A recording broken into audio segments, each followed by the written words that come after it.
A misunderstanding in modern culture that if someone is not highly visible, they must be insecure.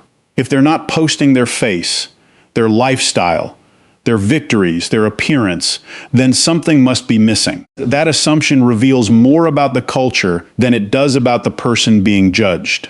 Because for many empaths, the absence of self-display is not a symptom of low confidence. It is often the opposite, and be the result of a mind that has moved beyond the need for constant external reinforcement. And this is where psychology becomes interesting. Most people have been conditioned to confuse attention with worth. Somewhere along the way, visibility became tied to identity. The more people see you, the more significant you appear to be. The more approval you receive, the more secure you must be. And social media, by design, amplifies this belief. It turns Snort's validation into a measurable system. Likes become social proof. Comments become emotional rewards. Views become a distorted form of status. Empaths often experience this dynamic differently, because empaths tend to be unusually aware of emotional undercurrents. They don't just see the surface exchange, someone posting a photo and others responding. They often perceive the invisible transaction beneath it, the need for affirmation, the performance hidden inside self-presentation, the unconscious bargaining that says, "See me, approve of me, tell me I matter." And for a deeply self-aware empath, that can feel exhausting. Not because they believe posting is wrong, but because they often resist attaching their identity to public reaction. This is a critical distinction. An empath who doesn't post their photos may not be rejecting connection. They may be rejecting dependency. There is a profound difference between wanting to be seen and needing to be validated. Yes, and many empaths have spent enough of their lives being emotionally attuned to others that they begin to value something rare, an identity untouched by outside opinion. Think about how unusual that is in a culture built on performance. Most people are taught to build an image. Empaths often feel compelled to protect a reality because they understand something others miss. The more identity becomes fused with public approval, the easier it is to lose yourself. Once your sense of worth depends on response, you become vulnerable to emotional outsourcing. Your confidence rises and falls based on who notices you. Your peace becomes negotiable. Your self-image becomes partly owned by strangers. And empaths, especially mature empaths, often sense the danger in that. They would rather be rooted than admired. They would rather be authentic than impressive. And sometimes they would rather be unknown than misunderstood. This often comes from a deeper philosophical orientation. Empaths frequently value essence over appearance, substance over display, meaning over spectacle. And when someone values inner coherence more than outer recognition, public self-promotion can start to feel strangely irrelevant. If you know who you are, what exactly are you trying to prove? That question unsettles people because much of modern behavior is built on proving attractiveness, proving success, proving happiness, proving relevance. But empaths often begin stepping away from systems that require constant proof, not out of superiority, out of liberation. They stop performing identity and start inhabiting it. And that changes everything. You'll notice many emotionally intelligent people become increasingly private as they grow. That's not withdrawal. That's refinement. They realize not every truth needs broadcasting. Not every moment needs witnesses. Not every part of the self belongs in public. And perhaps most importantly, not all value increases when exposed. Some things deepen in privacy. Peace deepens in privacy. Self-trust deepens in privacy. Clarity deepens in privacy. And empaths often understand this intuitively. There's another layer most people overlook. Many empaths are highly sensitive to comparison culture, not because they are intimidated by others, because they recognize how destructive comparison is to the human psyche. They see what happens when identity becomes a competition, when people begin curating life instead of living it, when self-worth gets trapped in a cycle of measuring, performing, and chasing emotional rewards. And many empaths quietly opt out. That is not passivity. That is psychological independence. It is the refusal to let technology dictate self-perception. It is the refusal to turn identity into a product. And in a world increasingly obsessed with being witnessed, there is extraordinary power in becoming self-defined. That power is often misunderstood. Silence gets mistaken for insecurity. Privacy gets mistaken for weakness. Restraint gets mistaken for absence. Some of the most secure people in the world have no interest in constant visibility because they are no longer hungry for what attention feeds. They have found nourishment elsewhere, in purpose, in inner peace, in real relationships, in self-respect. And that is something algorithms cannot measure. In fact, one of the strongest signs of inner stability is the ability to exist without announcing yourself, know your worth without displaying it, to possess depth without packaging it, to remain whole without applause. That is not social detachment. That is freedom. And for many clear-throat empaths, not posting their photos is a quiet expression of that freedom, a silent declaration that identity is not a performance, that worth does not require witnesses, that presence is not diminished by privacy. And maybe this is what unsettles others most. Because when someone no longer needs validation, they become difficult to control. They cannot be manipulated by approval. They cannot be easily drawn into comparison. They cannot be seduced by superficial recognition. And that kind of psychological sovereignty is rare, but it is real. And many empaths live it quietly. Not because they are hiding. They have stopped confusing visibility with value. And that may be one of the most radical acts of self-possession in the modern world. The moment you stop asking the world to confirm your worth is the moment you begin to fully own it. Once you understand that many empaths don't avoid visibility because they lack confidence, the next question becomes far more interesting. Why do so many of them actively protect their privacy? And this is where most people miss the deeper psychology. Because privacy for an empath is often not about hiding, it's about protection. Highly sensitive people tend to experience exposure differently than others. What feels casual to one person can feel invasive to an empath. What seems like harmless sharing to most can feel to a deeply perceptive mind like opening a door that may be difficult to close. Empaths often don't just think in terms of information, they think in terms of energy. And whether you interpret that psychologically, emotionally, or philosophically, the pattern remains the same. They are acutely aware that when you reveal yourself, you invite interpretation. And interpretation is never neutral. The moment an image is posted, it does not remain yours alone. It enters the perceptions, projections, judgments, envy, admiration, resentment, assumptions, and unconscious narratives of other people. Most people overlook this. Empaths often feel it immediately. And this sensitivity changes how they relate to self-disclosure, because they understand something subtle but profound. Not everyone looking at you is looking at you with clean intentions. Some observe with comparison. Some observe with envy. Some observe with hidden hostility.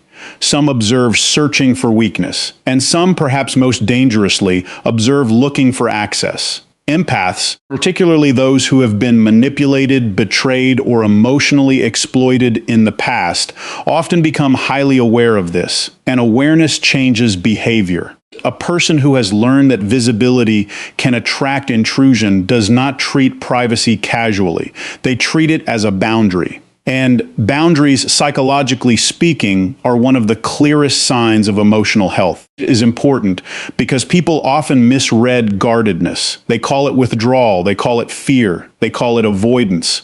But what they may actually be seeing is discernment. And discernment is not the same as distrust. It's the ability to distinguish what deserves access from what does not. That is wisdom. And empaths often develop this wisdom through painful experience, because many empaths spend years overexposing themselves emotionally. They give too much, reveal too much, trust too quickly, assume others have the same sincerity they do. And then reality teaches them otherwise. They encounter gossip, projection, manipulation, people who study their vulnerabilities, people who use personal openness as leverage. And after enough of these experiences, a shift occurs. The empath stops seeing openness as always virtuous and begins seeing selectivity as necessary. This is a profound psychological evolution, because immature sensitivity often leaks. Mature sensitivity protects, and that protection often looks like privacy. Sometimes it looks like not posting personal photos. Sometimes it looks like keeping important moments off public platforms. Sometimes it looks like refusing to let strangers have effortless access to the intimate details of your existence. Not because you fear being seen, because you have become intentional about who gets to see you. There's enormous power in that, especially in a culture that treats exposure as normal. We live in a time where oversharing is often framed as authenticity. But authenticity without boundaries is not authenticity. Vulnerability without discernment.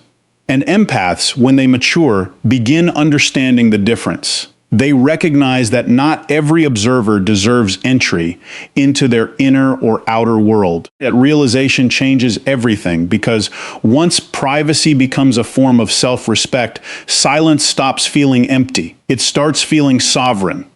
And there is another layer here most people never consider. Empaths are often deeply aware of emotional residue, the psychological after effects of interaction, the exhaustion that follows unnecessary exposure, the strange heaviness that can come from feeling watched, interpreted, energetic, entangled in the perceptions of too many people.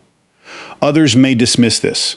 Empaths often live it, and whether we frame it through neuroscience, emotional sensitivity, or interpersonal dynamics, there is evidence for this. Highly sensitive individuals process social stimuli more deeply. They often experience judgment more intensely. They can ruminate longer over criticism and feel relational tension others barely register. So, what appears to outsiders as overprotectiveness may actually be a rational response to heightened processing. In other words, they are not avoiding damage imagined. They are preventing damage anticipated.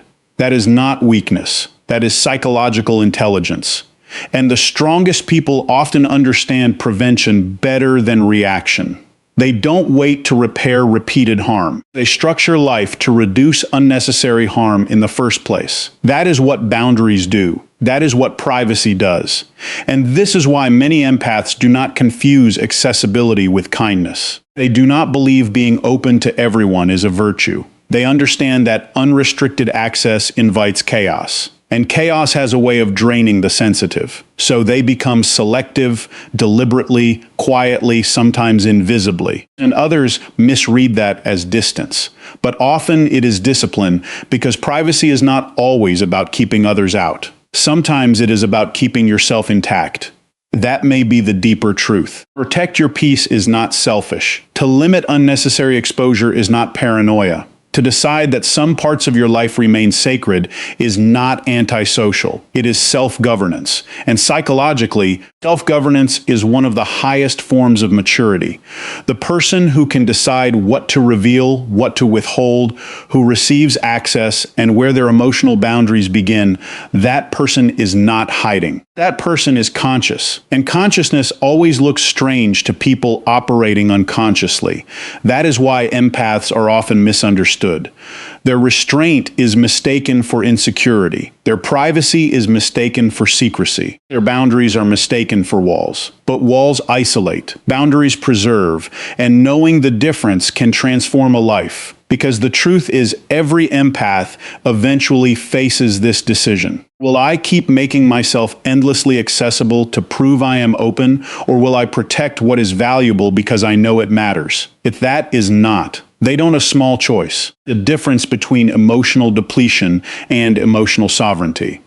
And perhaps the deepest lesson here is this. What you protect reveals what you believe is precious. If an empath protects their peace, their image, their inner world, their private life, perhaps it is not because they fear the world. Perhaps it is because they finally understand their own value. And the moment you stop treating privacy as hiding, you begin to see it for what it often is, the intelligent defense of something sacred. Once you understand that many empaths are not avoiding visibility and they are not merely protecting privacy, a deeper pattern starts to emerge. For many of them, the decision not to constantly post their lives is tied to something even more fundamental. They are often more interested in experiencing life than performing it. And that distinction may be one of the great psychological divides of our time. Because modern culture has quietly trained people to confuse documentation with participation, to believe clear as throat that if a moment is not shared, it somehow matters less, that if an experience is not displayed, it is incomplete, that if others do not witness it, it loses significance. But empaths often resist this logic instinctively because they tend to relate to life through presence, not performance. And those are radically different ways of existing. Performance asks, how will this appear? Presence asks, how fully am I living this? Performance turns moments outward. Presence turns awareness inward. And empaths often feel the tension between those two modes very strongly because the moment you begin curating an experience for observation, something subtle changes. Attention splits. That part of you is no longer immersed in the moment. Part of you has stepped outside the moment to manage perception, to frame it, to package it, to anticipate response. And many empaths feel that fracture, sense how quickly living can become presenting. And they resist it. This is not accidental. It often emerges from a psychological orientation toward depth. Empaths tend to value felt experience over symbolic representation. They often care more about what something means than how it looks, more about emotional reality than social optics. It makes performative culture feel strangely hollow to them because much of social media is built on transforming life into image. But empaths often prefer life before it becomes image. They want the unmediated experience, the quiet conversation no one else hears, the sunset no camera interrupts, the personal victory no audience applauds, the moment that exists fully without being converted into content. And there is something profoundly philosophical in that, because it raises a question most people never ask. At what point does documenting life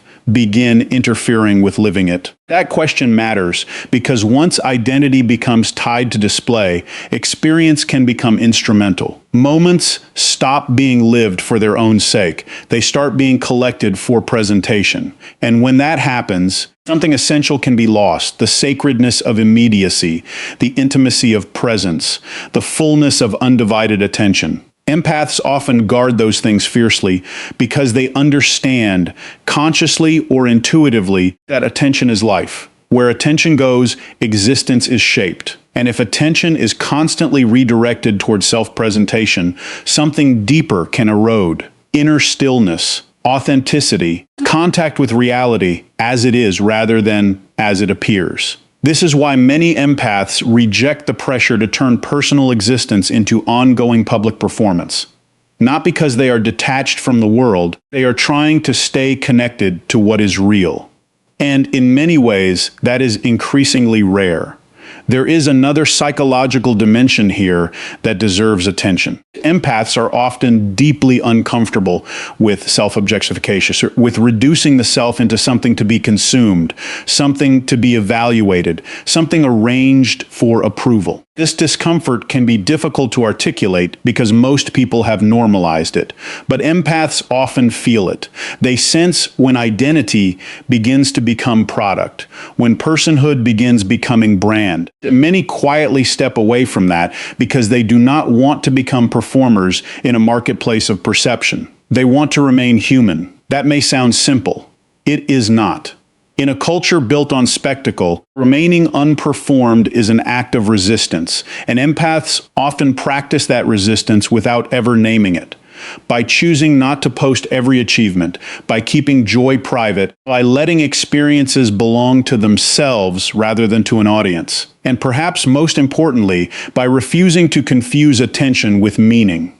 That refusal changes how life is lived, because when you stop asking, how will this be perceived, you can return to asking, what is this moment asking me to experience? That is a radically different orientation. And it leads to a different kind of life, a slower life, a deeper life, a less performative life, a life where meaning is not dependent on witness. And many empaths are drawn to that, even if they cannot fully explain why. They simply know constant performance drains them. It feels false, fragmented, emotionally expensive. So they step out of it quietly, deliberately. And others sometimes misread this. They assume the empath is disengaged, detached, socially absent.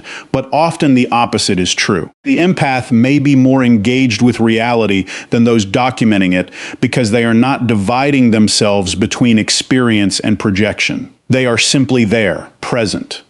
And present, psychologically speaking, one of the rarest and most powerful human capacities. Presence sharpens perception, deepens relationships, strengthens intuition, restores peace. And empaths often prioritize it over visibility. That is not avoidance. That is value alignment. It is choosing being over appearing. And that may be one of the most profound choices a person can make. Because eventually, everyone faces a question the digital world keeps trying to answer for them. Your life something to be lived or something to be displayed?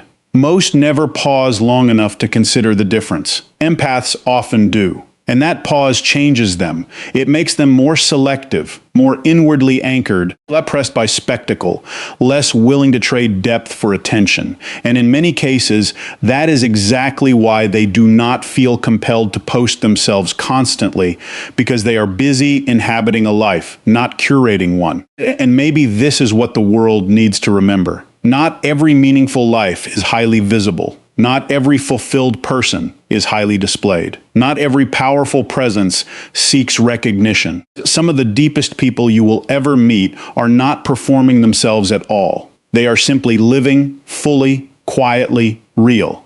And there is extraordinary strength in that, because in an age where nearly everyone is being pulled toward performance, the person who remains present becomes revolutionary. The person who refuses to turn every moment into evidence becomes free. A person who lives for the depth of experience rather than the optics of experience may be the one who understands life most clearly. What you refuse to perform may be what you have finally learned to truly possess. And once you understand that many empaths do not avoid posting because they lack confidence, that they protect privacy as a boundary, that they often choose presence over performance, a final layer reveals itself, one that is often the most misunderstood of all. Sometimes what looks like withdrawal is actually self-respect. This is where the psychology becomes even deeper, because there are empaths who were once open, very open. People who shared freely, trusted easily, posted more, explained themselves often. It's made themselves emotionally and personally accessible. And then life taught them something, not through theory, through pain, through betrayal, through manipulation, through being misunderstood in moments they were sincere, through discovering that visibility can attract not only admiration, but projection, not only connection, but exploitation. And when that realization lands deeply enough, something changes. The empath becomes more discerning. From the outside, discernment often looks like distance. And that is where people get it wrong, because they assume the person became cold, guarded, detached. But often what actually happened is far more sophisticated. The person developed standards. And standards, especially after pain, are often the architecture of self-respect. This matters because many people interpret reduced openness as damage. But sometimes reduced openness is wisdom. Sometimes the person posting less, revealing less, exposing less has not become wounded. They have become awake. They have recognized a hard truth. Not everyone who gains access to you deserves access to you. That realization changes behavior, and it should, because maturity is not remaining equally open after every betrayal. Maturity is adjusting what you permit. And empaths often do this in powerful but quiet ways. Stop over-explaining themselves to people committed to misunderstanding them. They stop offering emotional transparency to people who weaponize vulnerability. Stop making themselves easily readable to those who study openness for leverage. And yes, sometimes they stop posting personal photos, not because they fear being seen, they have learned the cost of being casually exposed. There is enormous psychological intelligence in that, because self-respect often begins the moment you stop offering yourself where you are repeatedly mishandled. Not bitterness, that is evolution. And many empaths evolve precisely because they have been hurt. Pain, when integrated, sharpens perception. It reveals patterns. It exposes false intimacy. It teaches the difference between attention and care, between curiosity and concern, between people who celebrate your light and people who quietly resent it. Empaths often learn these distinctions late, but once learned, they are not easily forgotten. And this is where many people misinterpret the empath who has grown quieter. They see less sharing and assume insecurity. They see less visibility and assume withdrawal. They may actually be witnessing someone who has stopped confusing access with connection, someone who has stopped believing openness must be unconditional, someone who has begun treating their presence as something valuable. And valuable things are not scattered carelessly. They are protected. This is a profound shift because early in life, many empaths believe love means unlimited availability, unlimited understanding, unlimited emotional access. Eventually, if they mature, they discover something more balanced. Love without boundaries invites exploitation. Compassion without discernment invites depletion.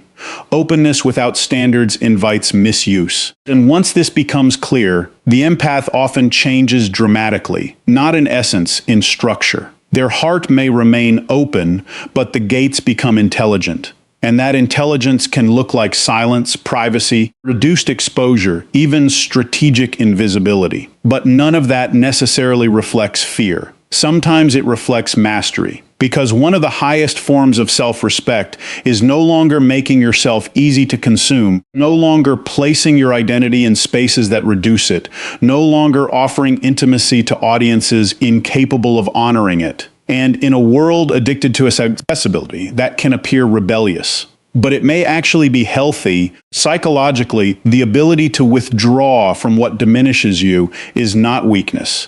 It is strength. The ability to say, not everyone gets this part of me. That is strength. The ability to decide my peace matters more than public presence. That is strength. The ability to stop performing openness for people who misuse it. That is strength. And many empaths arrive at this strength only after surviving what tried to break them, which makes it hard-earned, deeply earned. And perhaps this is why the quiet empath is often more powerful than people realize. What looks like retreat may actually be restraint. What looks like distance may actually be discipline. What looks like disappearance may actually be self-possession. And self-possession is rare. It means you belong to yourself again, not to public opinion, not to outside projections, not to the expectations of people demanding access to yourself. That is a profound recovery, and it often begins when an empath stops asking, how can I be more acceptable? And starts asking, what deserves access to me at all? That question changes everything. Because once your life is organized around what deserves access, rather than who demands it, you become much harder to manipulate, much harder to drain, much harder to define from the outside. And that is where inner power begins. Not in domination, in discernment, not in withdrawal, in refusal to be misused. And maybe that is the deeper truth hidden beneath the empath who no longer posts the way they once did. Maybe you are not witnessing someone who has become smaller. Maybe you are witnessing someone who has stopped making themselves available to what makes them small. That is not collapse. That is self-respect taking form. And in many cases, it is the beginning of real freedom. Because